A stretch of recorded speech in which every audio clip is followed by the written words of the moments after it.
চাঁদের ঘুম ভাঙে বেলা করে, ঘড়ির কাঁটা 10টা ছুঁই ছুঁই। ঘুম ভাঙতেই রাতের কথা ভেবে হাসে। প্রেম তাকে সত্যি এক সুখের সাথে পরিচয় করিয়েছে, যেটা সকল নরনারীর কাম্য। চাঁদ চোখ বন্ধ করে প্রেমের হাসি মুখ দেখার চেষ্টা করে। চাঁদের মনে হচ্ছে বিছানা থেকে এখনো পাগলাটে পুরুষের গায়ের মিষ্টি ঘ্রাণ বের হচ্ছে। দুজন যা করেছে চাঁদ জানে না কতটুকু সঠিক কিংবা ভুল, কিন্তু সে এটা জানে প্রেম তাকে তার যোগ্য মর্যাদা দেবে, তাকে কোনো কষ্ট দেবে না। বিয়ের পর স্বাভাবিক ছেলেরা এমনিতেই স্ত্রীর কাছে আসতে চায়, আর সেক্ষেত্রে প্রেম তো তার প্রেমিক, তার পাগলাটে প্রেমিক। বিয়ের 2 মাস পর অবশেষে এসেছে, ঝড় বইয়ে দিয়েছে। হঠাৎ করে দরজায় ধুমধুম শব্দ হয়। চাঁদ, ওই চাঁদ। চাঁদ ভাবনার লাইন হারায়। সে উঠে বসে, ঘুম জড়ানো কণ্ঠে বলে, কি আম্মা? কয়টা বাজে দেখছস? বিছানাটা ছাড় এবার। উঠতাছি আম্মা। কি ঘুমাস বলতো? কয়বার ডাকছি? ফাতেমা বেগম কথাটা বলতে বলতে চলে গেল। চাঁদ আয়নার সামনে গিয়ে দাঁড়ায়। গলার কাছে একটা কালশেটে দাগ, সেখানে হাত দিয়ে ছুঁয়ে লজ্জায় হাসে চাঁদ। পায়ের আলতা এখনো অক্ষত। চাঁদ ভাবছে তার এখন একটা গোসলের প্রয়োজন, কিন্তু কিভাবে করবে? চাঁদ অনেক কিছু ভাবে, তারপর কাপড় হাতে কোনো দিকে না তাকিয়ে সোজা গোসলখানার দিকে যায়। পথে ফাতেমা বেগম আটকে বলে, কই যাস? চাঁদ চমকে যায়। জোৎসই উত্তর মিলালো তাৎক্ষণিক, বলল, মাথাটা খুব ব্যথা আম্মা, ভাবতেছি একটু গোসল করি, যদি কমে। ফাতেমা বেগম মেয়ের কপালে হাত দিয়ে বলে, শরীর খুব খারাপ নাকি রে? চাঁদ সঙ্গে সঙ্গে সরে যায়। তার মনে হচ্ছে প্রেমের আশার কথা সবাই জেনে যাবে, প্রেমের গায়ের সুঘ্রাণ সবাই পেয়ে যাবে, প্রেমের স্পর্শগুলো সবাই দেখে ফেলবে। কথায় আছে না, চোরের মন পুলিশ পুলিশ। সে বলল, না শরীর ভালো, কিন্তু বেশি ঘুমাইছি তো, তাই মাথা ব্যথা করে আম্মা। ফাতেমা বেগম কিছু বলার আগেই শান্তা বলে, মনে কি রং লাগছে নাকি? পায়ে আলতা পরছিস? চাঁদের মুখে ভয়ের ছাপ চেপে আসে। সে বলল, আমি কি খারাপ কাজ করছি কিছু? আলতা পরতে পারি না? শান্তা চাঁদকে ঠ্যাস মেরে বলল, বিচ্ছেদের জ্বালা কি শেষ? ফাতেমা বেগম বলে উঠল, শান্তা, কি বলে সব? চুপ করো। আলতা পরছে তো কি হয়েছে, নিজের মতো করে থাকুক না। শাশুড়ির উত্তর শান্তার মন মতো হলো না। সে চলে গেল। সবাই চলে যেতেই চাঁদ গোসলে গেল। দুরু দুরু বুকে গোসল করে বের হয়ে আসলো। উঠোনে কাপড় মেলার সময় তার মনে হচ্ছিল সে পরিপূর্ণ নারী। আত্মতৃপ্তিতে ঠোঁট থেকে হাসি যেন সরছিলই না। অন্যদিকে প্রেম এক মনে কাজ করে যাচ্ছে। আজকে তার মনটা ভীষণ ভালো। মেয়েটা নিশ্চয়ই জাদু জানে। তখনই ফোন বাজে। ফোনের দিকে তাকিয়ে অতি আকাঙ্ক্ষিত নাম্বার দেখে মুখে হাসি ফুটে প্রেমের। ফোনটা রিসিভ করে প্রেম বলে, হ্যালো, মধুমাসের মধুরাজ বলছি, আপনি কে? চাঁদ লাজুক হেসে বলে, আমি মধুরাজের মধুরানী। মধুরানী, সব ঠিকঠাক? এ সময় ফোন। চাঁদ চুপ করে থাকে। প্রেম বলে, মধুরানী কি মধুরাজাকে খুব মিস করছে? তাহলে মধুরানী চায় আজও আমি আসি? চাঁদ চাচ্ছে, ভীষণ চাচ্ছে, কিন্তু সে মুখে কিভাবে বলবে? সে আবারও নিশ্চুপ হয়ে যায়। প্রেম বলে, আর যাওয়া হবে না। চাঁদ চমকে যায়। কেন? ভালোবাসা কমে গিয়েছে। আপনি খুব খারাপ। জানি। চাঁদ আস্তে করে বলল, আসলেই ভালোবাসা কমে গেছে? প্রেম খিলখিল করে হাসে। কমেনি জান, বরং বেড়েছে। তোমার ভালোর জন্যই যাব না। হঠাৎ করে ফাতেমা বেগম চাঁদের রুমে ঢুকলো। বলল, চাঁদ রেডি হ। কিন্তু পর মুহূর্তে চাঁদের হাতে ফোন দেখে সে স্তব্ধ হয়ে গেল। মেয়ের দিকে তাকিয়ে কথা বলার ক্ষমতা হারিয়ে ফেলেছে সে। মেয়ে কি তাহলে এখনো হাত ছাড়েনি? হঠাৎ করে একটা শব্দ হয়। চাঁদ চেয়ার থেকে মাটিতে পড়ে যায়। একটা থাপ্পড়ে ঠোঁট কেটে রক্ত আসে। ফাতেমা বেগম হিংস্র বাঘিনীর মতো চাঁদকে চেপে ধরে বলে, মোবাইল মোবাইল মোবাইল কোথায় পেয়েছিস তুই? কে দিয়েছে তোকে? চাঁদ হাঁসফাঁস করে। এমন ভাবে চেপে ধরাতে শ্বাস নেওয়াতে ব্যাঘাত ঘটছে। চোখ উল্টে আসছে। ফাতেমা বেগম মেয়েকে ছেড়ে দিয়ে বলে, কে দিয়েছে বল? চাঁদ ঘন ঘন শ্বাস নিয়ে নিজেকে সামলানোর চেষ্টা করে। এমন অবস্থাতে ধরা পড়েছে যে আর লুকিয়ে লাভ নেই, কিংবা লুকাতে চায়ও না। সে বলে, প্রেম দিয়েছে আম্মা। তুই এখনো ওই প্রেমের সাথে সম্পর্ক রেখেছিস, এটা ভাবতে অবাক লাগছে।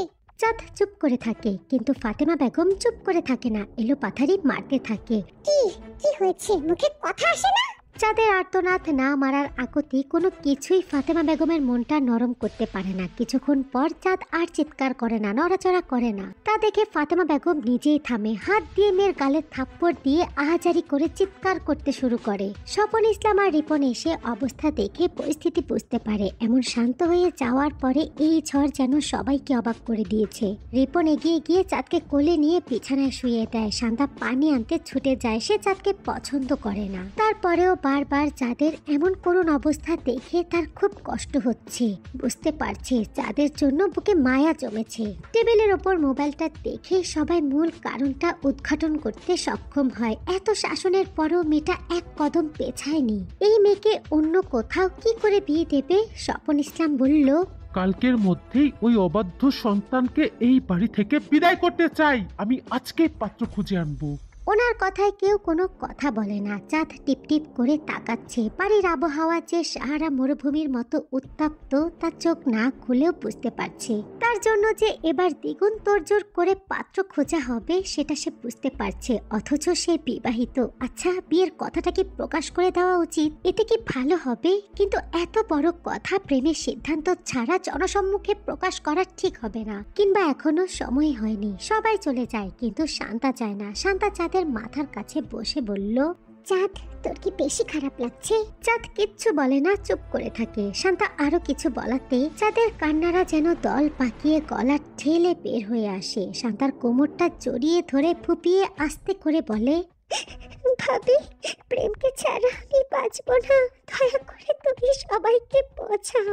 শান্তার খারাপ লাগে। ভালোবাসায় কি এমন জাদু আছে যে সবাই এমন পাগল হয়ে যায়? সে তো কখনো প্রেম করেনি, তাই এই জাদু বলে শক্তি কি বোঝে না। আসলে যে প্রেম করে সে বোঝে এর মর্ম। নাকি ব্যক্তিগতভাবে সবাই নিজেদেরটাই দেখে? শান্তা চাঁদের মাথায় হাত বুলিয়ে বলে, আমার কথা কেউ শুনবো না। চাঁদ নিজেও সে কথা জানে। এখন প্রেমকে খবরটা দেওয়া জরুরি। সে উঠতে চায়। শান্তা বলে, কি? আমার মোবাইল? সেটা তো তোর ভাইয়ার কাছে।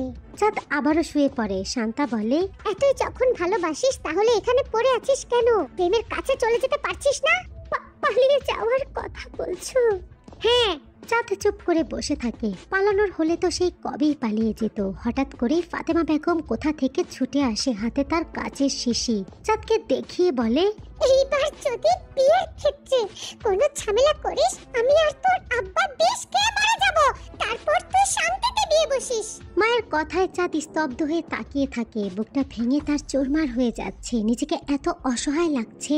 শরীরের যন্ত্রণায় তার চোখ দুটো বুজে আসে। বন্ধ চোখ থেকে গড়িয়ে পড়ে ফোঁটা ফোঁটা পানি। সেই পানির সাথে মিশে যাচ্ছে হাজারো কষ্ট। প্রেম তো সবটা শুনেছে। সে যতক্ষণ না পর্যন্ত রিপন ফোনটা হাতে নিয়েছে ততক্ষণ তো লাইনেই ছিল। চাঁদের আর্তনাদ তার বুকটা ছিদ্র করে দিয়েছে। যে করেই হোক মেয়েটাকে নিজের কাছে আনতে হবে। সে এখন বাড়ির পথে ছুটে যাচ্ছে। তার আব্বাকে যে করেই হোক রাজি করাতেই হবে। প্রেম বাড়ি এসে দেখে মোহাম্মদ আলী তার স্ত্রীকে নিয়ে সোফায় বসে কি যেন আলাপ করছে। প্রেমকে দেখেই দুজন তাকায়। অতিরিক্ত টেনশন করাতে চেহারার লাবণ্যতা হারিয়ে গেছে। কতটা মানসিক চাপে আছে তার চেহারা স্পষ্টভাবে প্রকাশ করছে। প্রেম কিছু না বলে সোজা মোহাম্মদ আলীর পায়ের কাছে বসে পড়ে। প্রেমকে এমন কাজ করতে দেখে দুজনেই অবাক হয়। মোহাম্মদ আলী কিছু বলার আগেই প্রেম বলে, আব্বা, আপনি কি চান আমি বেঁচে থাকি? ছেলে যে খুব টেনশনে আছে সেটা বুঝতে কষ্ট হচ্ছে না মোহাম্মদ আলীর। ওনার পায়ের কাছে বসেছে, মিনতি করছে। এর মানে দেয়ালে পিঠ ঠেকে গিয়েছে। কি হয়েছে? তুই আমার ছেলে, কেন চাইবো তুই মরে যা? বল। যদি চান আমি বেঁচে থাকি তাহলে চাঁদকে এনে দেন আব্বা। কথাটি বলতে বলতে প্রেমের গলাটা ধরে আসে। কি বলছিস? আমি চাঁদকে ছাড়া নিজেকে ভাবতে পারি না আব্বা। ওর বিয়ে ঠিক হয়ে যাচ্ছে। অন্য কোথাও বিয়ে হয়ে গেলে আমি মরে যাব। মোহাম্মদ আলীর বুকটা মুচড়ে ওঠে। প্রেম তার প্রথম সন্তান। এই সন্তানের মুখেই তো প্রথমবার বাবা ডাক শুনেছে। অনেকদিন যাবৎ চাঁদকে নিয়ে প্রেমের আবদার উনি উপেক্ষা করে গিয়েছে। প্রেমকে কষ্টে দেখেছে। অতি আদরের সন্তানের আবদার অবহেলায় দূরে সরিয়ে রেখেছে। কেন? এই সন্তানের ভালোর আশায়। আসলে কোনো বাবা মায়ের সন্তানের খারাপ চায় না, ভালোই চায়। উনিও ভালোটাই চেয়েছে। কিন্তু হলো কি, ছেলে এই মেয়ের জন্য পাগল প্রায়। ঠিক মতো খায় না, বাড়ি আসে না। এমনকি বাবা ছেলের মধ্যে অনেকটা দূরত্ব তৈরি হয়ে গিয়েছে। আগের মতো আলাপ হয় না, বসে গল্প করে না। তাহলে কি ছেলের ভালো করতে গিয়ে খারাপ করে ফেললো? মোহাম্মদ আলী প্রেমের দিকে তাকিয়ে দেখে প্রেমের গাল বেয়ে পানি পড়ছে। ছেলে কি কান্না করছে? পুরুষ মানুষ তো সহজে কাঁদে না। এর মানে ছেলে কঠিন সময় দিয়ে যাচ্ছে। তুই সত্যি চাঁদকে বিয়ে করতে চাস? চাই। দেখ, তোর লাইফে এর থেকেও ভালো কেউ আসতে পারে। তোর সে যোগ্যতা আছে। আমি ভালো কাউকে চাই না আব্বা। আমি এই মেয়েকেই চাই। আচ্ছা, আপনি স্বপন কাকার কাছে গিয়ে বলেন। কি বলবো? ওনার মেয়েকে নিজের পুত্রবধূ করে নেবেন। পাশে বসে থাকা রোজিনা বেগম হিসফিস করে বলল, ইস কত শখ, আপনি এর কথা শুনলেন না তো? মোহাম্মদ আলী রোজিনা বেগমকে ধমক দিয়ে বলল, তুমি চুপ করো, যত নষ্টের গোড়া তুমি। মহিলা মানুষ মহিলার মতো থাকবে, এত পকপক করো কেন? মোহাম্মদ আলী সোফা থেকে উঠে নিজের রুমে চলে যায়। রোজিনা বেগম অন্যদিকে চলে যায়। প্রেম ফ্লোরে বসে দীর্ঘশ্বাস ফেলে। ঘরের এক কোণে দাঁড়িয়ে থাকা ফারিয়া ভাইয়ের দিকে তাকিয়ে আছে। সে সবচেয়ে বেশি তার ভাইকেই ভালোবাসে। এই ভাইয়ের এমন ভাঙচুর দশা তার সহ্য হচ্ছে না। এগিয়ে এসে হাঁটু মুড়ে ভাইয়ের পাশে বসে। আমার জীবনে কোনো সুখ নাই রে, কেউ চায় না আমি সুখে থাকি। তুমি অনেক সুখী হবে ভাইয়া। কিভাবে হব? চাঁদকে না পেলে আমি সুখী হব না। ওর মতো কেউ আমাকে ভালোবাসে না। আব্বা বোধহয় মেনেছে ভাইয়া। কিভাবে বুঝবো? চলো আব্বা রুমে যাই। প্রেম চাইলেই চাঁদকে নিয়ে আসতে পারে, কারো সাধ্যি নাই তাকে আটকানোর। কিন্তু সে সম্মান চায়, বউ সম্মানের জিনিস। এমন কাজ করে বউয়ের সম্মান কমানোর কোনো মানে হয় না। তাই তো তার বাবার কাছে এত মিনতি করছে। মিনতি করে যদি মানানো যায় তাহলে সমস্যার কি? তারই তো আব্বা। সে চাইলেই বিয়ের কথাটা প্রকাশ করে সবাইকে ধরাশায়ী করতে পারে। কিন্তু প্রেম চাচ্ছে সবাইকে যদি এমনিতেই মানিয়ে নেওয়া যায় তাহলে গোপন কর্ম গোপনই থাক, প্রকাশ করার দরকার কি? প্রেম আবারও তার আব্বার কাছে যায়। প্রিয়তমাকে সসম্মানে ঘরে তোলার জন্য একটু বেহায়া নির্লজ্জ হওয়াই যায়। তাছাড়া চাঁদ যতটুকু সহ্য করেছে করে আসছে, তার কাছে এতটুকু কিছুই না। মোহাম্মদ আলী গভীর চিন্তায় মগ্ন। চুপচাপ বসে সে কিছু একটা ভাবছে। ছেলে মেয়েকে রুমে আসতে দেখে সে বলে, কি? প্রেম বলে, আব্বা। আমি বুঝতে পেরেছি প্রেম। ফারিয়া মোহাম্মদ আলীর কাছে গিয়ে দাঁড়ায়, বলে, আব্বা, আমাকে নিয়ে যদি কেউ তোমাকে খারাপ কথা শোনাতো তোমার খারাপ লাগতো না? কিন্তু তুমি স্বপন কাকাকে অপমান করেছো। এবার গিয়ে সমস্ত কিছু মিটমাট করে নাও। আমার ভাইটা সারা জীবনই কষ্টে আছে, এবার একটু সুখের দেখা পেতে দাও আব্বা। মোহাম্মদ আলী নিজেও জানে স্বপন ইসলামকে উনি অপমান করেছে, কিন্তু তখন তো অহংকারে অন্ধ ছিল। এত কিছু তো ভাবার সময় হয়নি। কিন্তু এখন মনে হচ্ছে জল ঘোলা না করে আগেই পানি পান করা দরকার ছিল, তাহলে তো আর এত কিছুই হতো না। উনি প্রেমের দিকে তাকিয়ে বলে, তুই কি চাস আমি প্রস্তাব নিয়ে যাই? প্রেম মাথা নেড়ে হ্যাঁ বলে। মোহাম্মদ আলী বলে, যা, কাল দুপুরে চাঁদের বাড়ি যাব। প্রেম খুশি হয়, বাবাকে জড়িয়ে ধরে। এবার মোহাম্মদ আলী আর কূটনৈতিক হাসি হাসে না। ছেলের খুশিতে উনি নিজেও খুশি হয়। পরের দিন সকালে মোহাম্মদ আলী হরেক রকমের ফল এনে বাড়িতে রাখে। ছেলে যেখানে সুখ খুঁজে পেয়েছে সেখানেই যাক, সংসার সে করবে, তাতে উনি কেন বাধা দেবে? এই বোধটা তার মধ্যে সৃষ্টি হতেই তার খুব ভালো লাগছে। তাই তো হাসি খুশি মুখে সমস্ত কাজকর্ম করছে। কিন্তু মনে মনে ভাবছে স্বপন ইসলাম কিনা আবার অপমান করে দেয়। দুপুর 12টার দিকে চাঁদের বাড়ির উদ্দেশ্যে সবাই বের হয়ে যায়। আগের বার প্রেম তার বাবাকে একা একা পাঠিয়ে যে ভুলটা করেছিল, এবার আর সে সেই ভুলটা করতে ইচ্ছুক না। তাই তো খুব চালাকি সমেত মোহাম্মদ আলী আর প্রেমের সাথে প্রেম বর্তমান ইউপি চেয়ারম্যান আর থানার এসপি নিয়ে যাচ্ছে। রাজনৈতিক মাথা বলে কথা, প্রেম ইচ্ছা করে ওনাদেরকে সাথে নিয়ে যাচ্ছে যাতে করে স্বপন ইসলাম কোনোভাবেই ওনাদেরকে না করতে পারে। এসপি সাহেব প্রেমের চিন্তিত মুখ দেখে বলে, প্রেম ভাই চিন্তা কেন করছেন? মেয়ে যেহেতু পছন্দ করেছেন, আপোষে না দিলে উঠিয়ে নিয়ে আসবো। আপনার জন্য পুলিশ থেকে না হয় একটু গুন্ডামি করলাম। ওনার কথায় উপস্থিত সবাই হো হো করে হেসে উঠে। এদিকে দুপুরে চাঁদকে পাত্রপক্ষ দেখতে আসবে, তাই চাঁদের বাড়িতে খাবার দাবারের ব্যবস্থা করা হচ্ছে। পাত্র স্বপন ইসলামের প্রাক্তন ছাত্র। সে প্রেম আর চাঁদের প্রেমান্দোলন সম্পর্কে অবগত, তাই এবার আর বিয়ে ভাঙার কোনো কারণ নাই। স্বপন ইসলাম ওনাদের অপেক্ষা করছিল। ঠিক তখনই আগমন ঘটে মোহাম্মদ আলীর। ওনাদের দেখা মাত্র স্বপন ইসলামের মুখটা কালো হয়ে যায়। মুখ ফুটে কিছু কথা বের হয়ে আসছিল, কিন্তু তখনই দেখতে পায় ওনারা একা আসে নাই, সঙ্গে করে চেয়ারম্যান আর এসপি নিয়ে এসেছে। তাই স্বপন ইসলাম মুখের কথাটাই টুপ করে গিলে ফেলে। তারা দুজন হাসি মুখে স্বপন ইসলামের সামনে এসে দাঁড়ায়। আর এই সমস্ত কিছুর পেছনে মেন কালপ্রিট যে, সে ফল আর মিষ্টির প্যাকেট নিয়ে পেছনে মাথা নিচু করে দাঁড়িয়ে আছে। চেয়ারম্যান স্বপন ইসলাম আর রিপনের দিকে তাকিয়ে বলে, কি ব্যাপার স্বপন ভাই, বসতে বলবেন না? আপনাদের বাড়িতে এসেছি তো। স্বপন ইসলাম ভদ্রতার খাতিরে একটু হাসে। রিপন তার বাবার মনের ভাব বুঝতে পেরে জলদি বলে, আসেন কাকা, বসেন।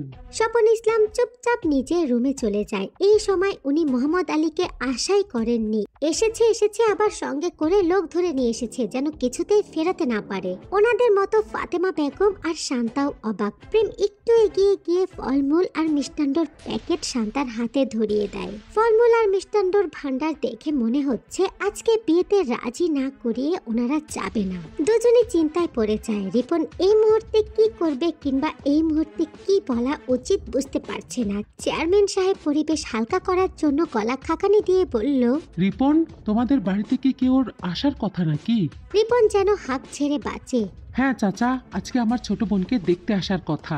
তার বোধহয় আর দরকার নাই। রিপন চুপ করে থাকে আর কোনো কথা বলে না। মোহাম্মদ আলীর এত খারাপ লাগছে যে উনি কোনো কথা বলার ভাষা খুঁজে পাচ্ছে না। স্বপন ইসলামকে করা অপমানগুলো যেন গায়ে সূচের মতো ফুটছে। স্বপন ইসলাম কোনো কথা না বলে চলে যাওয়াতে যেন অপমানে গাটা আরো ভারী হয়ে যাচ্ছে। নিজের বিবেক তাকে ভুলগুলো আঙুল দিয়ে দেখিয়ে দিচ্ছে। এতটা বাড়াবাড়ি করা ঠিক হয়নি। কোনো বাবাই চায় না তার মেয়ে প্রেম করুক কিংবা বাবা মার অবাধ্য হোক, কিন্তু উনি এই সমস্ত কিছুর দোষ স্বপন ইসলামের ওপর চাপিয়ে দিয়েছে। অথচ উনি সম্পূর্ণ নিরুপায়। এখন কি করা যায়? ওনাকে দেখেই মনে হচ্ছে সহজে মানবে না। মোহাম্মদ আলী রিপনকে বলে, রিপন শোনো। রিপন বিস্ময় নিয়ে তাকায়। বর্তমানে তাদের ঘরে বসে থাকা মোহাম্মদ আলীর কণ্ঠস্বর খুবই নরম, অথচ কয়েক মাস আগে উনি এই বাড়িতে হুঙ্কার দিয়ে বাড়ি মাথায় তুলেছে অহংকারী কথাগুলো বলে গিয়েছে। তাকে তাকাতে দেখে মোহাম্মদ আলী বলল, আমাদের এখানে আসার কারণটা নিশ্চয়ই তুমি বুঝতে পেরেছো? রিপন মাথা নেড়ে বলে, জি। স্বপন ভাইকে ডাকো, কথা বলি। থানার অফিসার রিপনকে উদ্দেশ্য করে বলল, মনে রাগারাগি না রেখে সরাসরি কথা বলে সমাধানে আসাটাই বুদ্ধিমানের কাজ। যাও, তোমার আব্বাকে ডাকো। রিপন দ্রুত বাবার রুমে যায়। তার পেছনে পেছনে ফাতেমা বেগম আর শান্তাও যায়। স্বপন ইসলাম রাগে কিরমির করছে। আব্বা আপনাকে ডাকে, আসেন। উনি দাঁতে দাঁত চেপে বলল, চাঁদকে আমার কাছে নিয়ে আয়, আমি এখনই ওকে জবাই করব। মাথা ঠান্ডা করেন আব্বা, এখন এইসব কথা বলে কি লাভ? মেয়ে বিয়ে দেবেন না? এই কয় মাস তো কম চেষ্টা করলাম না, একটা পাত্রপক্ষ তো রাজি হয় না।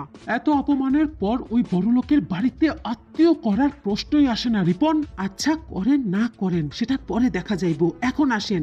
তোর ইচ্ছা হলে যা, আমি কোথাও যাব না। আব্বা জেদ করেন না তো, যা, আর একটা কথা বলবি না। রিপন নত মস্তিষ্কে বের হয়ে যায়। ফাতেমা বেগম এতদিন মেয়েকে কম মারেনি, কম বোঝায়নি, কিন্তু মেয়ে একটা জায়গাতেই আটকে আছে। এতদিন যা হওয়ার হয়েছে। এখন যেহেতু ছেলের বাবা নিজে থেকেই নত হয়ে মেয়ে নিতে এসেছে, তাহলে আর না করার কি দরকার? মেয়ের যদি ওই বাড়িতেই রিজিক থাকে তাহলে তো সে ও বাড়িতেই যাবে। এতদিন তো বিয়ে দেওয়ার জন্য কম চেষ্টা করেনি, কম পাত্র দেখেনি, কিন্তু কোথাও তো মেয়ের বিয়ে দিতে পারলো না। মেয়েকে মানাতে পারলেও না হয় অন্য কথা ছিল, কিন্তু মেয়ে তো প্রেম বলতে রাজি, প্রেমের জন্য জান দিতে প্রস্তুত। কিন্তু প্রেমের বাবা যে ওনাকে অপমান করেছে, এতটা না করলেও পারত। ফাতেমা বেগম নিজে থেকে কথাগুলো ভাবে, তারপর নিজের মনকে বুঝিয়ে শুনিয়ে স্বামীর কাছে যায়। ওনাকে বলে, শুনেন, ওনারা বসে আছে। থাকুক। আপনি না গেলে ব্যাপারটা খারাপ দেখায়। এইবার বুঝলাম সমস্ত নষ্টের মূল হচ্ছিস তুই। মা হয়ে মেয়েকে সামলাতে পারিসনি। এসব বলে লাভ নাই, যা হওয়ার হয়ে গিয়েছে। আমি যাব না, আর মেয়ে বিয়েও দেব না। তোমার মেয়ের ইচ্ছা হলে বলো চলে যেতে। কি বলেন এসব? সম্মানে নিতে আসছে, ভালো লাগতেছে না? নাক কান কাইটা চলে গেলে ভালো লাগতো? চলে যাক। এত কথা বললেন না, ছেলের বাবা মাথা নত করে আসছে। চলেন। কিসের নত করা? ওই লোক খুব খারাপ। দেখো ছেলের চাপে পড়ে এসেছে, পরে আসল রূপ বের হবে। ফাতেমা বেগম চুপসে যায়। স্বামীকে নড়ানো সম্ভব না, আবার তার কথার যথাযথ যুক্তিও আছে। সে চুপচাপ পাশে দাঁড়িয়ে থাকে। রিপনকে বিমর্ষ মুখে আসতে দেখে সবাই বুঝতে পারে স্বপন ইসলাম আসে নাই। সবাই চুপচাপ বসে থাকে। কিছুক্ষণ পর মোহাম্মদ আলী উঠে দাঁড়ায়। রিপন, তোমার আব্বার রুম কোনটা? রিপন অবাক হয় অনেক, তবে প্রকাশ করে না। হাত দিয়ে বাবার রুমটা দেখিয়ে দেয়। মোহাম্মদ আলী স্বপন ইসলামের রুমের দরজার সামনে গিয়ে বলে, স্বপন ভাই আসবো? ফাতেমা বেগম সঙ্গে সঙ্গে দরজাটি পুরোপুরি খুলে দেয়। স্বপন ইসলাম দাঁড়িয়ে পড়ে। মোহাম্মদ আলী যে সোজা তার রুমে চলে আসবে সে কল্পনাও করেনি। Everyone, every two, I am sorry. অসুস্থ শরীরে ক্যারেক্টার চেঞ্জ করে ডাবিং করা এই মুহূর্তে আমার জন্য খুবই কষ্টদায়ক, তাই এর থেকে বড় এপিসোড আমি বানাইতে পারছি না। তো আমি আশা করছি তোমরা সবাই আমার সমস্যাটা বুঝতে পারবা। সবাই ভালো থেকো, দোয়া করবে আমার জন্য। আল্লাহ হাফেজ।